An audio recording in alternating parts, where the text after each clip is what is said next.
Bonjour à tous et bienvenue dans cette nouvelle vidéo. Donc aujourd'hui, petite vidéo, en même temps je suis en train de faire un truc, donc voilà. Mais petite vidéo pour vous présenter ce luminaire. Luminaire que pas beaucoup de collectionneurs possèdent. Donc je crois, même je suis le seul, je crois. Donc il n'y a pas d'étiquette dessus, mais je sais c'est quoi le nom. Donc c'est une Fiber Lima. Voilà. En 70 watts. Donc il faut savoir un truc, c'est que ce luminaire, je l'ai récupéré, il n'était pas d'origine. Et je l'ai remis à peu près d'origine avec les documentations que j'avais. J'ai pris sur Fosa en gros. Par chance, j'avais les pièces. Il manque juste le condensateur dedans, vu que quand je l'ai récupéré, c'était un ballast électronique. La pièce pour cacher. Donc là, elle est en top avec un truc pour fermer. Donc c'est verre plat. C'est un verre plat et pas un verre bombé. Donc voilà. Donc elle est bien rayée, c'est normal, c'est parce que celle-là, elle a été installée dehors il y a un an. Je l'avais mis dehors puis je l'ai rentré et voilà. Donc le coupe-circuit qui n'est pas chanté du tout, qui fonctionne. Donc les luminos c'est moi, tout le câblage en gros c'est moi qui refait, vu que c'était un ballast électronique, comme il y a dans ma éclatec éclat que j'ai mis dans le jardin, un Osram. De base c'était un ELT mais il y avait juste des picots ELT collés sur le ballast Osram. Donc le ballast, donc pour sodium et iodure 70. Donc le petit amorceur, donc j'en ai pas d'autre ici. Ah si, j'en ai un. Non, c'est un Elvar. Et puis là, c'est un Vauchlor, comme le ballast. Donc le câblage, c'est un peu fait à l'arrache. Je suis d'accord. Donc le cell safe. Ce qu'il faut savoir, c'est que quand on dévisse ces vis là, donc là et puis celle-là, en fait, c'est pas le réflecteur qui vient, c'est carrément le réflecteur et la vache qui viennent. Donc la petite poupoule, qui d'ailleurs n'est pas droite dans la douille. Donc une Osram Vialox Navson T 70 watts Super 4Y. Donc à mon avis la lampe elle doit être pas loin d'être morte. Ah. Enfin j'espère que non.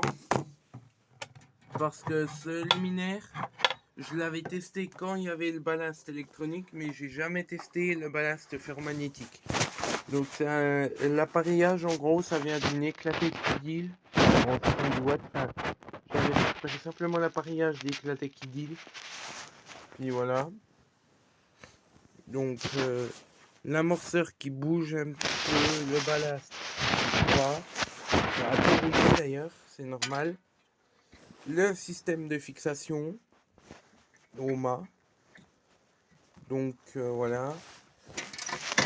Et donc pour la refermer c'est tout simple. Voilà. Donc là on va passer. Ah ben elle tient super bien sur le côté celle-là en plus. J'adore quand ça tient.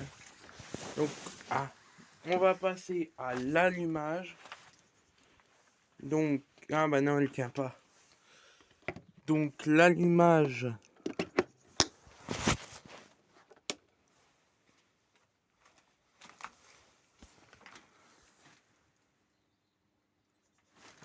Quoi?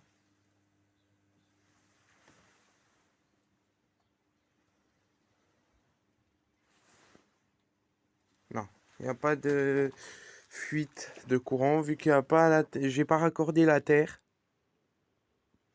sur ce luminaire.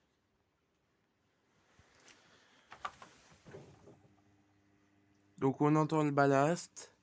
Donc c'est normal que ça scintille, c'est un ballast ferromagnétique. qu'il y a de plus classique, en gros.